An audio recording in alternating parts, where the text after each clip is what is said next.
Hello and welcome to Marvelous Monday. When you're sitting in the batter's box of life and you're watching the universe closely and you're listening to the sound of the crowd and you're hearing the words of your hecklers and you are focusing on what life is getting ready to throw at you, there comes a moment where you're just thinking about knocking whatever it is coming at you out of the park.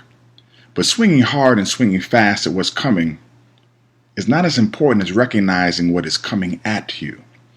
See, in the sport of baseball, the pitch of a pitcher comes so fast that it's almost impossible for the batter to see the ball in total. So keeping your eye on the ball is not the best advice here. What the batter sees are all of the things that go with the pitch: the stance, the setup, the windup, and the release. The batter also understands that he has to study his opponent and the context of which the pitch is being issued. The batter is aware of the count, he's aware of the score, and he's aware of his weaknesses and strengths, as well as those of the pitcher. The batter has trained, practiced, and honed his skills for this moment, and he has visualized himself being successful. The key here is to pay attention to the little things. So, when you are sitting in the batter's box of life and you're watching the universe closely and you're listening to the sound of the crowd and you're hearing the words of the hecklers and you're focusing on what life is getting ready to throw at you, take your time to pay attention to the keys. 1, see the stance in which you are in. See the stance within your situation. Have you done the correct things morally and ethically so that the current state of your stance is lined up with your desired outcome? Watch the setup of what's coming. We're always being set up. Sometimes we are being set up for failure, and others we're being set up for success. Your preparation and ability to see what's coming aids you in taking what life is throwing at you and making it into what you need it to be. 3rd, watch the windup.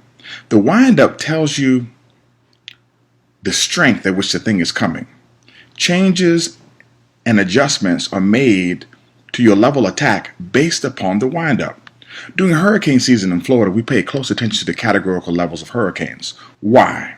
Because each level of categorization influences and in some cases dictates what we have to do. So watch the windup in life. Watch the windup because it has great influence on how you wind up.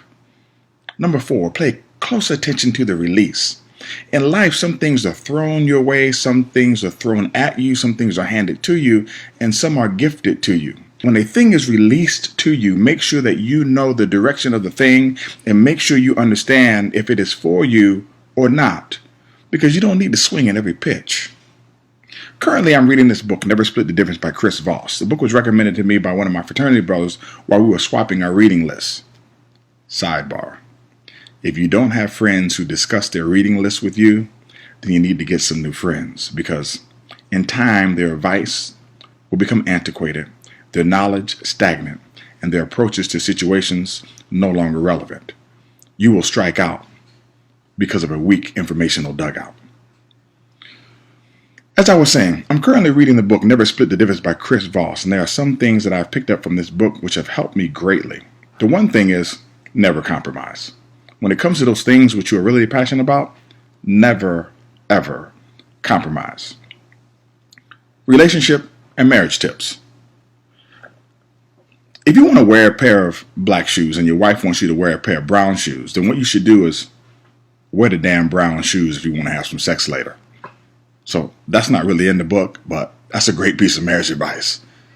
Look, if you want to wear a pair of black shoes and your friend wants you to wear a pair of brown shoes, then the compromise would be one black shoe and one brown shoe. Well, walking out the house looking like that is crazy. And if you value your appearance, presentation, and branding, then that's something that you just would not do.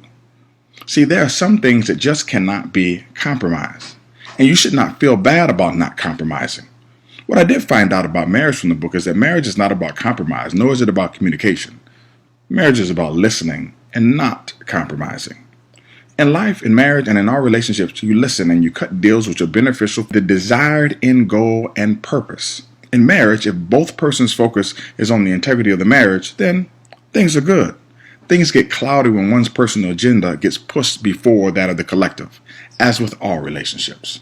So the takeaways from today's Marvelous Monday issuance are: 1, do not compromise. 2, if married, do whatever your wife says, or the hours of 9 p.m. to 9 a.m. are going to be miserable.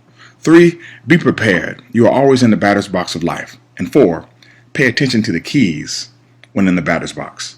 Thank you so much for taking the time to listen to the Marvelous Monday issuance. I hope that you found it encouraging, and I also would encourage you to pick up my book, Coffee with Radi, which is available at Amazon.com and is also available in the Kindle and Audible formats. Blessings from here to there. This is Dr. Ferguson. Take care and have a super fantastic day. Oh, one more thing. If you have not taken the time to donate to the Red Cross or the donation outlet of your choice, please do so. This hurricane season has damaged many areas from the southern part of the United States to the Caribbean and Mexico. I just ask that you make a small donation today.